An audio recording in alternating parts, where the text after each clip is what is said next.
So, let's be entirely honest here.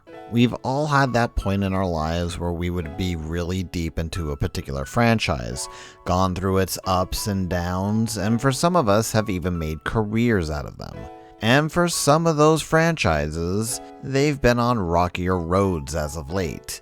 It makes it hard for someone who's a fan of these series to go and see them continue down these paths, making some of the same mistakes over and over again. And with the remakes of Diamond and Pearl coming out this week at the time of writing and recording this video, I'd be remiss if I didn't talk about the Pokemon franchise, or the fact that it's got a lot of problems within it that I feel like needs to be fixed. So with that said, I'm your ever-friendly Pokeprof, and sit back as fascinating fiction takes a break this week, and we talk about how I would fix the Pokemon franchise. So let's get down to brass tacks. First off, when I'm talking about fixing Pokemon, I'm talking about the mainline series. That's the games that a lot of us grew up with or are introducing to our kids, friends, and families.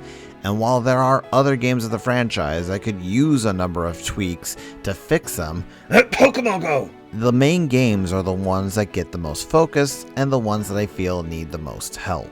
Starting off this list at number 1 is the simple balance of the game. And I'm not talking about just VGC or competitive play here, though changes there are definitely needed. No, I'm talking about the core of the series itself. You see, a lot of the Pokemon, the attacks, the abilities that they have, things that makes the series what it is, hasn't really changed all that much since they were introduced. We've maybe got an accuracy change here or there, a nerfing of an ability, or the Steel type losing its resistance to Dark type attacks in one of the more recent games, but by and large, a Pokemon that you got back in Ruby and Sapphire hasn't changed that much since then. And it's clear that this has run into problems with Game Freak's own design. Let's take the Pokemon Avalugg, an Ice-type Pokemon that's made to be a defensive powerhouse as an example. Anyone who's even got a little experience in battling would laugh at the very idea of using it for the very thing it was designed for, simply because it is an Ice type. The Pokemon type that only resists itself and is weak to one of the most common and highest level attacking Pokemon types in the franchise, that of the Fighting type. It's clear that the developers are wanting to give us some really interesting Pokemon with some really interesting abilities and stats, but having the rules and restrictions that were around from 1996 has made it impossible to fulfill some of those fantasies. And that strikes at the core of what I feel needs to be changed. Pokemon attacks, abilities, stats, and typings all need to be looked at and have the question asked of, what can we do to make this better as a whole? Not only would this breathe brand new life into pretty much every Pokemon in existence, even if it's just a single major change, but it would also counteract one of the biggest issues that a lot of players have with the series, that being the insane power creep that can be currently found in the games. And stop giving out so many signature moves, alright? Number 2 on the list of changes that needs to be done with this franchise is the flat-out removal of gimmicks. Show of hands in the comments here if you don't mind. Do you really like things like Mega Evolution, Z moves, and Dynamaxing being introduced into the series, only to be told that they're going to be around just for this game, and after that they're pretty much going to be gone and not cared about? I can understand why they're doing it, mostly because it's probably really hard for them to figure out how to update and give new life to the Pokemon series' main aspect, the battles. So instead, they're like, look at this, you can turn your favorite little Pikachu into a Kaiju in battle now! Fight off with your Pokemon that are the size of buildings! And it doesn't really add to the game itself, because we know that the next game in the series isn't going to have any of this. All it does is spending time and development and money to make something that is going to be gone in a year or two. Huh, where have I heard that before? Either way though, this actually goes along with my first suggestion, because I think a massive revamp of how Pokemon themselves work would be more than enough reason to not add anything else, and give the developers a few more years in thinking about the next thing that they could really add to Pokemon battles that would give it new life. And speaking of gimmicks in battle, how about we talk about the stuff that they put into the game as features that are then removed over the years or from one game to another. Number 3 on this list would to be stop doing that. If you're going to be putting in a feature, especially one that is either a long requested fan desire or something that the fans have loved, don't take it away without a really good reason for it. This would be things like Pokemon following you, the Pokeball seals, the Dex Nav, the player search systems.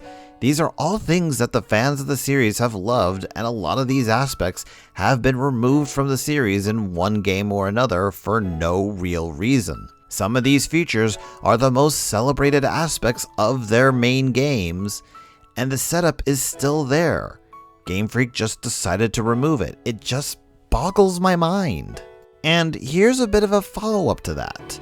Now, I understand flat out that Pokemon, at its heart and soul, is a game for kids. This is a series for those that are in the 10 and under crowd, and I can understand 100% that the focus should be making sure that they are having fun and are able to capture and play with the Pokemon they want to play with.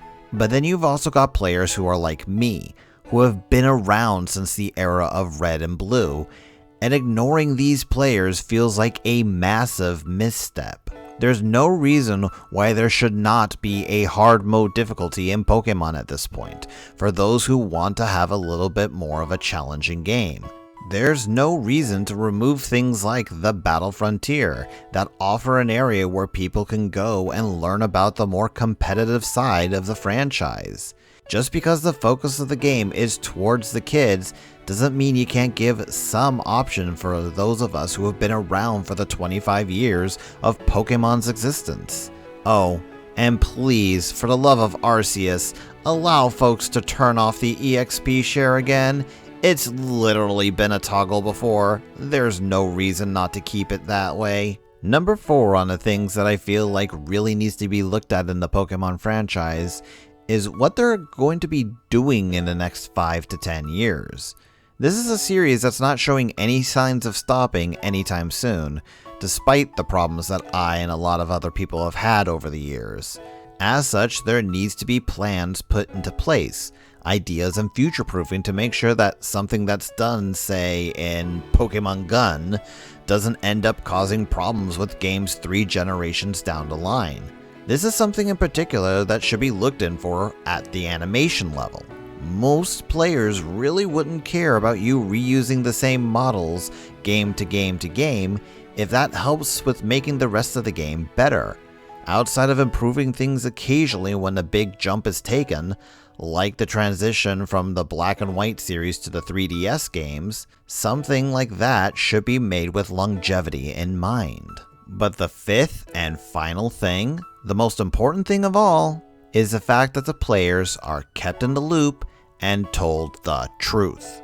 One of the major reasons there was such a huge backlash against Sword and Shield by a lot of the older players, to the point where there were some YouTubers who spent 4+ hours deconstructing and analyzing the problems within those games, was because we were told that the reason the Pokedex was being cut down in the first place was to focus on making new models and animations, for the time to allow them to work on the Pokemon and world itself to make it better, and that turned out to be a complete and total lie. That move alone burns a lot of goodwill within your fanbase, your players who are going to be going out and buying this game. Between that and the almost yearly push out of these games, it's hard to not draw comparisons to another big AAA video game that kinda ended up crashing and burning for a bit because it wasn't able to learn those lessons. In the end, the reasons I made this video are because I couldn't get these thoughts out of my head, and the fact that I love the Pokemon franchise. Hell, I named myself after that if the name Pokeprof wasn't obvious enough. I want to see this franchise to be the best that it can be, and it's kind of hard to get excited for things within it when it's clear that the developers themselves don't feel the same way. More than anything, this is kind of me just working through it and wanting to get my thoughts out. Also, just curious, how many times did I say the word Pokemon during this entire video? Huh, that's actually less than I thought I did.